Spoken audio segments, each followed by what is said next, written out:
Hello everyone, thank you for joining me for another special Diecast Emporium video. In today's episode, we're going to take a look at a model that has been on the top of my wanted list, if you will, for almost a decade, and that is the 124 scale CCM or classic construction models Caterpillar D10T2 track type tractor with a coal blade and rear counterweight. Also, CCM released a standard version of the D10T2 with a U-blade and multi-shank gripper. That is a model that I also hope to add to my personal collection in the near future. But the subject of today's video is the coal version, so we'll stick primarily with that. I have serial number 274 out of 280 in the total production run, so obviously a very late number for those that care about numerology. Dimensions: 15.5 inches long, 11 inches wide, 7 inches tall. However, I would argue the most important piece of information is that this thing weighs over 17 pounds. So if you intend to have this in a display cabinet, make sure that you have some extra bracing on your shelf you are displaying this with to avert a potentially catastrophic disaster. Okay, now about the real D10T2. It continues the Caterpillar D10 Dozer legacy as a highly productive machine in a vast array of applications, including mining, heavy earth moving, and bulk material handling. It is powered by Cat C27 engine producing 600 horsepower in forward gears and 722 horsepower in reverse gears. The real dozer weighs over 154,000 pounds with this current configuration with the added counterweight and the coal blade. Just like the scale model, it's also available with a variety of different blade options, semi-U-blade, U-blade, and different ripper options like 3-shank rippers or a single-shank ripper. Okay, that's some info about the real dozer. Now, what we're going to do, we are going to pause momentarily, and when we come back, we're going to start with the details and decals and show you some of the functionality associated with this precision scale model replica. All right, everyone, thank you for sticking with me. All right, let's go over some of the details, some of the eye-catching features on this model. Arguably, the first thing you'll notice about this thing when you see it in person, it's kind of hard to tell on camera, but it is vast. It is large. Obviously, in 124 scale, it's very heavy. It is very large. I just read off the dimensions, so you can get some sort of indication. Also, there's a lot of working features on here that I'm not going to show you, and that is solely because this model is so rare and it is so expensive that if I break something, I'm going to just be heartbroken. I believe I'm the only one that has shown this on this platform. I believe this is the only video on YouTube of this particular model, so hopefully what I do show you is enough for you to make an informed decision on whether or not one of these is worth being tracked down and added to your collection if you don't have one already. So I ask for a little bit of your patience and understanding and ask you, before all of the keyboard warriors out there come after me, I ask you to put yourself in my shoes. What would you do when you have close to $2,000 sitting on the table in front of you? All right, I will show you the tracks. Very nicely done.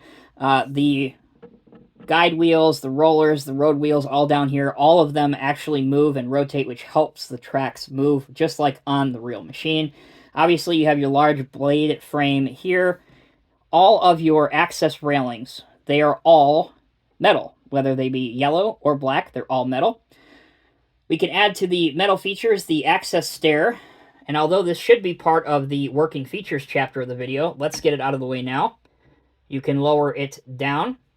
And again, hard to pick up on camera, but each of the stairs, they actually have anti-slip texturing on them. Super, super cool. Okay, fire extinguisher over here. Your engine panel doors, your access panels, call them what you will, they open on both sides, so there are 2 on each side for a total of 4 doors that open, and they are very rewarding to look inside and see all of the mechanical components that CCM has thoughtfully recreated. I'm going to try and zoom in. Hopefully this will work here, but you can see just how good it is. Additionally, when I close this, you can see that the venting on here is actually perforated and see-through. So the light is hitting that perfectly. You can see that now. With models in this scale, larger scale models, it's always so cool to see those extra features that you may not see if you collect models in 150 scale, 148 scale, or perhaps even smaller than that. All right, the cab doors also open. I would do this with a pointer, but for time's sake, hopefully I can get one of these to open. There we go. And they open to a pretty realistic angle. Again, might be hard to get on camera, but the detail inside is second to none. I think if I move this just right, you might be able to see the back of the seat, which says CAT on it. Otherwise, you have the operator's console, pedals, joysticks, levers, the seat, of course. It's just really, really fascinating to look inside the cab of one of these machines. All right, let's move towards the back here momentarily. Here is the very large rear counterweight, which does have some line detailing going to it. Also, we'll zoom back out here a little bit. You also have the metal hand grab rail protection outside of the cab. That's something that Cat has always prided themselves on in being an industry leader for all of the safety features on their large dozers. And there's also a windshield wiper on the back. You can see the different lights up on top of the roll bar, if you will, which hopefully you never have to find out what a roll bar is actually intended for. It's kind of self-explanatory if you ask me. All right, back over to this side. While we're zoomed in, let's open up the doors again so you can see them on this side. Bring that a little bit closer for you guys. And we'll close that back up. And as I mentioned before, both sides of the door are open. So if you want that cab door open, you can do that too. All right, here's where I hold my breath a little bit. I'm going to try and give you the drone view of the model. So there's your twin exhaust, twin air cleaners. You have venting up here, which is perforated and see-through. There's even a little antenna on top. And then, as I mentioned before, your different lines up on top of the roll bar, which are actually quite good. Okay, let's put this thing back down the right way. Excellent. We didn't break anything, and that's always a plus. All right, moving towards the business end of the machine. This is obviously the coal blade version. Here you can see the very, very large coal blade. That's perhaps zoomed out a bit too much. There we go. Sometimes I wonder if I have ever had any experience filming videos. Anyway, so there it is. There's the large concave blade. As its name would imply, this blade is designed to push materials like coal, and it's a lot denser, so it has a lot more surface area in it, and it helps carry material forward. Very similar to a carry dozer blade. And then there's your wear plating detail on the bottom. As I said, sorry to disappoint the 5 of you that watch my videos anyway, but I am not going to raise the cylinders up or down, but they do raise up and down, and also, seen here, they will tilt forward and back.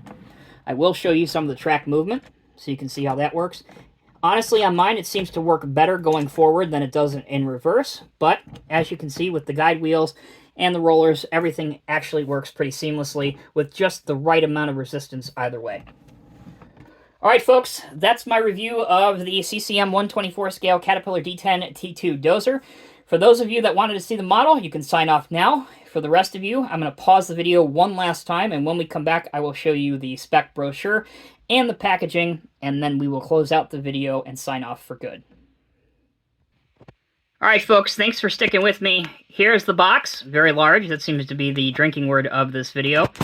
And it is in the older style box design that CCM used, which was the two-tone, as I like to call it, the cat yellow and the cat black. Nowadays, most all CCM models come in the all-black box. But they do still retain the white outline drawing, which you see at the bottom right of the machine, and a description there. All right, let's bring in the serial spec brochure now. All right, folks, here is the brochure. I have number 274 of 280 in the production run. Very nice photo of the real Cat D10T2 track-type tractor.